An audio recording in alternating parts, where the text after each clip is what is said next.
Hey everyone, and welcome back to the channel. In this video, we're trying to answer several questions about the BMW X5 and the BMW X7. Even though these two SUVs are in different segments, one interesting thing about the newest generation of the X5 is that it now has the option for a third row seat. Typically, a third row seat is a feature that was reserved for full-size SUVs like the X7, and because the X5 is now available with a third row seat, someone may want to look at the X5 instead of the X7. In addition to that, we'll answer questions such as what are the differences between the X5 and the X7, and make a recommendation on which is the better buy. We'll talk about pricing, features, interior and exterior room, cargo space, and much more. If you're new to this channel or recently subscribed, we haven't done a video like this in a while, but what we like to do is compare two or more cars on paper and try and answer questions that we think you may have. Typically, the assumption is that you're either cross-shopping these cars and that this comparison video will give you the information you need to make a more informed car buying decision, or just curb your curiosity about either one of the two cars being talked about. So with that, let's take a look at the BMW X5 and the X7. First, let's look at the trim levels. The entry-level trim in the X5 is the X5 S-Drive 40i, and the top of the line is the X5 M Competition. You can see that the X5 has a lot of trim levels, 6 in total, with a large range in price in between. So flipping over into the X7, it has half the trim levels the X5 does, starting with the 40i and ending with the M50, and here you can see the price differences for each one of those trim levels. If you're curious as to what the difference is between the S-Drive and the X-Drive, the S-Drive represents a two-wheel drive configuration. In the X5, the two-wheel drive means rear-wheel drive, and the X-Drive means four-wheel drive. One item to point out is that the X5 comes in both two-wheel and four-wheel drive configurations, while the X7 is only available with all-wheel drive. Now that we looked at the X5 and X7's trims individually, let's put the entry-level ones side by side and compare the pricing. And one point is that because there are so many trim levels within the X5 and the X7, from here on out I will be looking at the entry-level trims only. So the X5 S-Drive 40i has a base price of $58,900, and the X7 X-Drive 40i has a base price of $74,900, which represents a price difference of $16,000. Now, if you wanted to get the X5 in a four-wheel drive configuration, you jump up to the X-Drive 40i trim, which has a base price of $61,200. So if you must have a four-wheel drive configuration in your X5, the price difference drops down to $13,700. So, like I mentioned, one of the differences between the X5 and the X7 is that the X7 comes standard with four-wheel drive, and it's the only option you can get. Okay, the next category are the engines and acceleration. The X5 is equipped with the fantastic 3-liter turbocharged straight 6-cylinder engine, which is good for 335 horsepower and 330 foot-pounds of torque. It's mated to an 8-speed automatic transmission you see in almost all BMWs now. And with the 335 horsepower and 8-speed transmission, you're able to accelerate from 0 to 60 in 5.2 seconds, which is pretty good considering that the X5 is a mid-size SUV that can seat up to 7 people. The X7, on the other hand, is basically equipped with the same engine and transmission. It's the 3-liter, 335 horsepower, 330 foot-pounds of torque, and the same 8-speed transmission.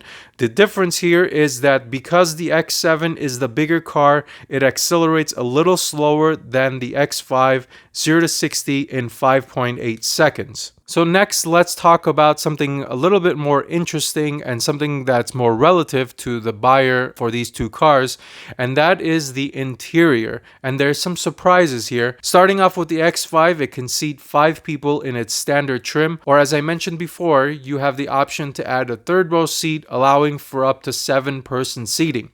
The option of adding a third row seat in the X5 costs $4,700. So let me give this third row seat price a little bit more color. In order to option the third row seat into the X5, BMW requires that you purchase more options along with it. So you need to add the convenience package, which is $1,050, upgraded leather, which costs $1,450, and finally the third row seat, which comes packaged with the air suspension, costs $2,200. Flipping into the X7, you have the capacity to seat 7 people as standard, but you also have the option to seat 6. So with this, you might be scratching your head as to why I would want to reduce the seating capacity, so let me explain.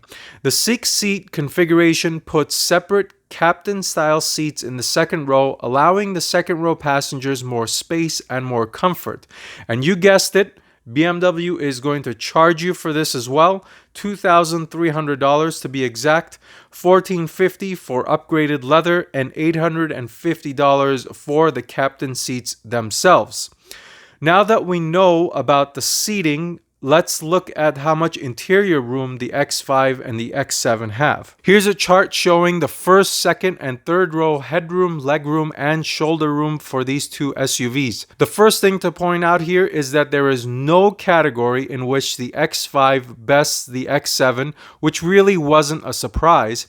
However, the thing that is surprising is the fact that the X5 practically has the same amount of space as the X7 in some of these areas. For example, look at the front and rear legroom and shoulder room. 3 of the 4 categories are exactly the same, and the rear legroom is separated by only 0.4 inches.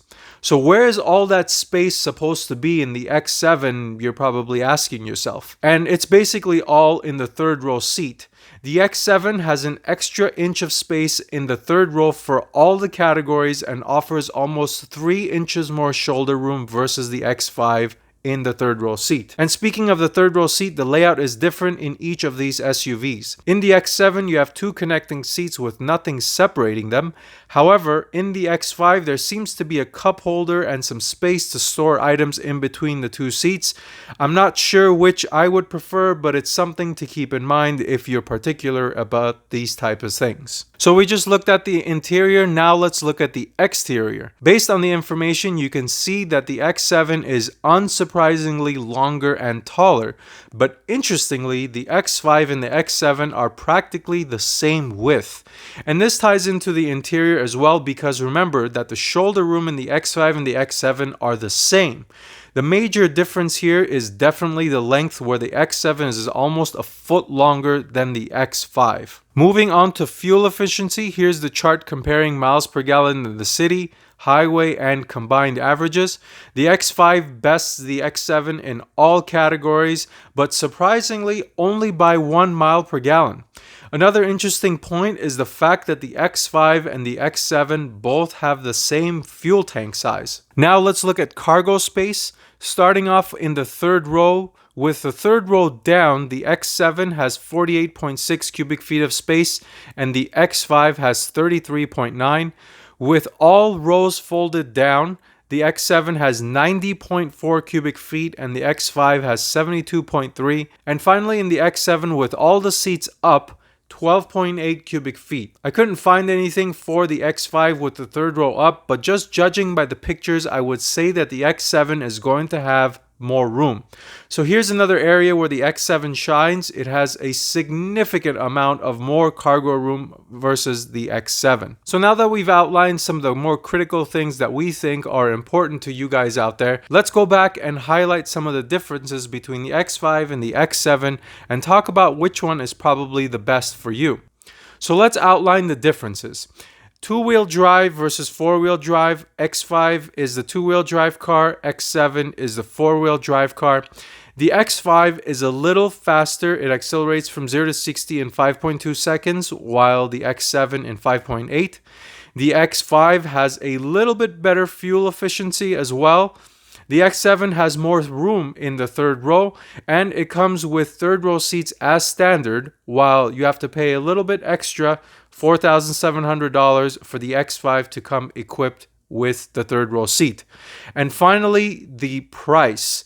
So $16,000 cheaper in the X5 versus the X7. Now let's talk about this for a second. As I mentioned, it's going to cost you an extra $2,300 to equip your X5 with all-wheel drive, bringing the price difference down to $13,700. Next, let's say you also want the third row seat in your X5. So that's going to cost you $4,700, and now the price difference between an all-wheel drive X5 with 3-row seats and the all-wheel drive X7, which also comes standard with 3-row seats, is only $9,000. So the question becomes, what does the extra $9,000 get you in the X7 versus the X5, and should you go for it? I was scrolling through the standard features in both cars, and honestly, they're practically equipped the same way. They both have the same safety features like blind spot monitoring and cross traffic alert. They both have the very cool looking infotainment screen and gauge cluster, and on and on. But I did notice two things the X7 has that the X5 doesn't, and that's Wi-Fi connectivity and 4-zone climate controls as standard. Otherwise, your $9,000 is going towards the extra room in the third row. You're getting a bigger car in the X7. You have extra cargo room, and if you prefer the styling of the X7 over the X5. So if you're carrying around a bunch of cargo and adult-sized individuals in the third row, the X7 might be the best for you. But if you don't care about any of the stuff that I just mentioned, and you also don't care about all-wheel drive and third row seats, then the X5 is probably the best choice for you. So that's the end of this video. I hope it was helpful. Thanks for watching. Until next time, drive steady.